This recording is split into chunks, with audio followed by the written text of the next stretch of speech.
Okay, teachers, so this next video is to help you understand how to get all of this hooked up and ready to go. So the iPad, if you have my iPad, I'm going to tell you right now that the password for it is NOCS. Obviously this iPad's not for students. You're going to want on the iPad to make sure that you have the Swivl app. So my iPad already has it there for you, but if you're on your phone or some other type of device, you'll want to put the Swivl app on there and get signed in, have an account. Okay, so I've pulled up the Swivl app. All you do is this device rests right in the crate there. So that's in the crate. Couple of things that you will have is in the back here, you're going to need to connect your lightning cord to the iPad. If you happen to want to connect an Android device, I do have a cord for that as well. So I'm going to just take my white lightning cable that I charge my iPad with, plug it in.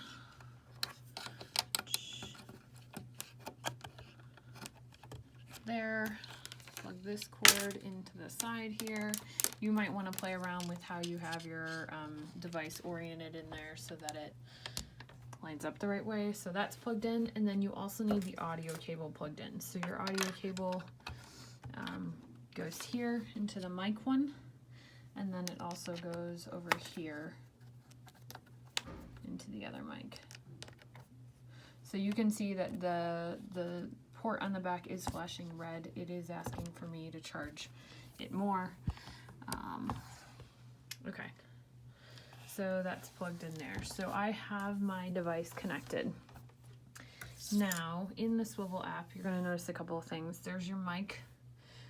This, if it's red, that means that the Swivl is not actually connected. So to get my Swivl connected, I'm going to go into my settings.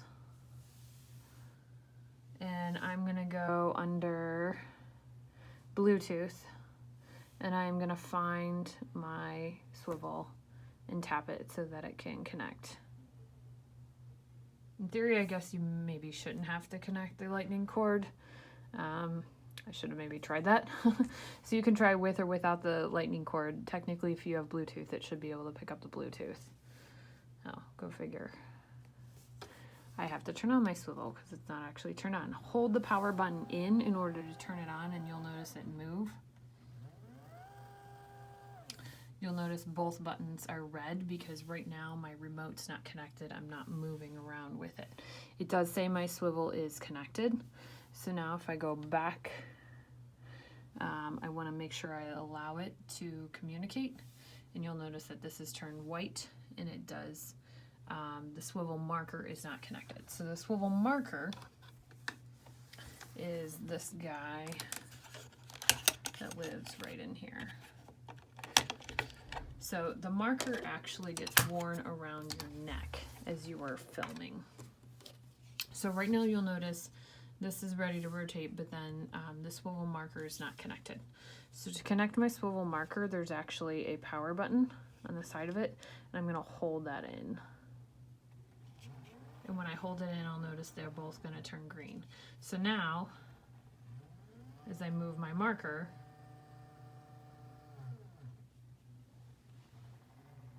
you're going to notice that it will follow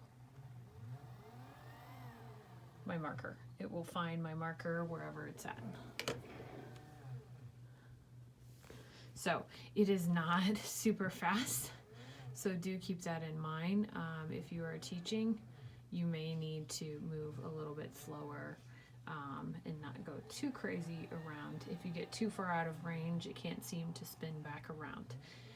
In your marker, you do have a mic, so that mic will allow you to record, and then you also have this to wear during your lessons. So you're going to want to make sure your mic faces up when you put it in. Don't put it in upside down. So mic facing up, this goes around my neck. I wear this, so then that way the Swivl follows me as I teach. If I want to start my recording, I can actually hit the record button right here, and I can see that the mic's closer to me. If I look on the screen, you can see how it's picking up my voice. So if I hit the record button,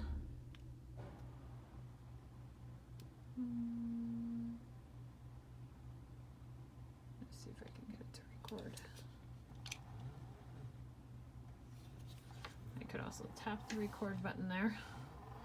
So it's going to tap the recording, and it's going to start to record me and my lesson. And as I go through my lesson, it will capture whatever I say, and it'll obviously capture me following around the room.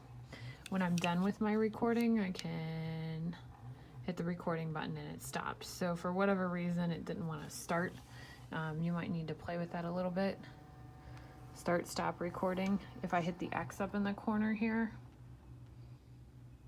it will take me out and it'll allow me to see my recordings, and then I can obviously upload my recordings, and from there there will be another video on how you get them off of the iPad. So I'm going to go ahead and delete myself, so you don't want those. But that gets you set up with the Swivl and getting it up and running.